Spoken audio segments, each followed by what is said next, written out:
مولانا عبدالحلیم رحمۃ اللہ علیہ نے فرمایا کہ برکت کے معنی ہے ثبوت الخیر الالہی فی الشیء، اللہ کی خوبیاں کسی چیز میں جم جائیں، ہٹنے کا نام نہ لے، یہ ہے برکت۔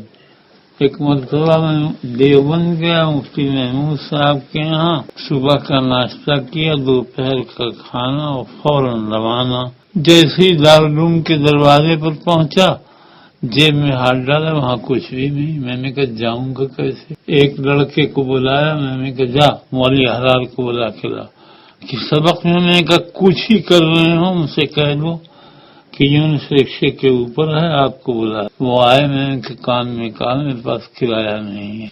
وہ بھی ایک دنیا کا قلندر تھا، اس کے پاس بھی کچھ نہیں۔ پھر گیا کسی سے 10 روپیہ ادھار لیا۔ اب میں آگے برکت سناتا ہوں کیا ہے۔ جب موٹر پر بیٹھ گیا تو ایک بچہ آیا، بنگالی تھا غالباً، کہ میں آپ کا کرایہ دوں گا۔ میں نے کہا کیوں؟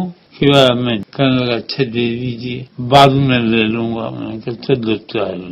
اس نے ٹکٹ خرید لیا، ہم سہارنپور آ گئے۔ میں نے اس کو بلا کے کہا اپنے پیسے لو۔ ایسے اس نے منہ بنا کے سر جھکا کے کہا کہ میں بالکل بے قابو ہو گیا۔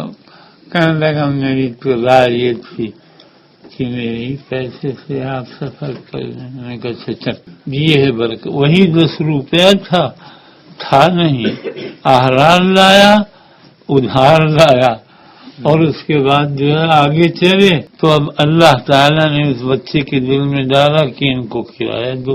بہت منع کیا لیکن مانا نہیں۔ سہارنپور پہنچ کے جملہ کہہ دیا، میرے جی چاہ رہا تھا کہ آپ میری طرف سے سہارنپور چلیں۔ بچوں خیر طلب کرو اللہ سے، ایسے خزائن ہیں اللہ کے ہاتھ میں کہ جو ختم نہیں ہو سکتے ہیں۔ بخاری شریف کی روایت ہے، ید اللہ ملآ سحاء اللیل والنہار لا تغیضها نفقۃ، اللہ کے ہاتھ بھرے ہوئے ہیں، خرچ سے کم نہیں ہوتے ہیں، راتوں دن خرچ بہتا رہتا ہے پانی کی طرح۔ الصمد مرکز کا پیغام دوسروں تک ضرور شیئر کریں۔ آپ دوسروں کے لیے صدقہ جاریہ بنیں گے، اللہ پہلے آپ کی پریشانی ختم فرمائے گا۔